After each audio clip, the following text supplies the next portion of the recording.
السلام عليكم. اليوم الحقيقة عندنا كتاب من أفضل الكتب اللي نزلت في عام 2022. كتاب الحقيقة متعوب عليه، بعدين تصدره جلالة الملك الله يحفظه. الكتاب هو مئوية كرة القدم في البحرين منذ أن نشأتها في 1922 إلى 2022. طبعا ذي العمل مجهود كبير جدا، فمن الصعوبة أن شخص واحد أو اثنين يقدرون يغطون هذه المرحلة اللي هي مرحلة 100 عام. الكتاب طبعا أهداني إياه الأخ محمد لوري باعتباره هو رئيس هيئة التحرير. الكتاب صدر من قبل المؤسسة العامة للشباب والرياضة،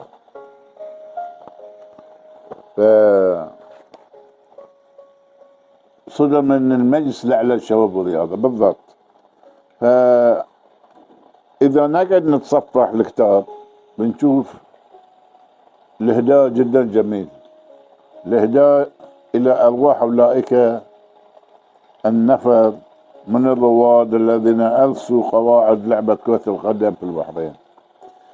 بمعنى الكتاب قاعد يتذكر ويذكر الناس بالشخصيات اللي ساهمت ووصلت كرة القدم لوقتنا الحاضر. الكتاب مطعم بصور عديدة، جميع المدربين الأجانب اللي مروا في البحرين، دورات كأس الخليج، صورة تجمع الفريق اللي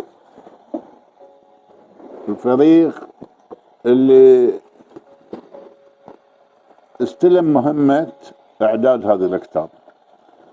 وهذين الأشخاص الحقيقة تم اختيارهم من قبل الشيخ دعي الله يحفظه، وأشخاص ما مكتوب في الصورة طبعا معالي الشيخ سعيد بن سلمان بن أحمد آل خليفي يتوسط رئيس وأعضاء لجنة الإعداد والتنسيق.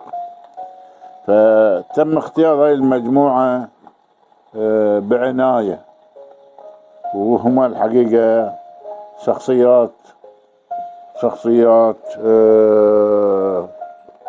لها تاريخ في مجال الرياضة. فالكتاب الحقيقة كلش طيب وقيم، واتمنى من الشباب وبالذات جميع الأندية ان هي تطلع عليه ويكون رافد للرياضة عندنا في البحرين. شكرا للشيخ دعي، شكرا للجنة اللي قامت بإدارة وإصدار هذا الكتاب. شكرا لكم مرة ثانية، مع السلامة.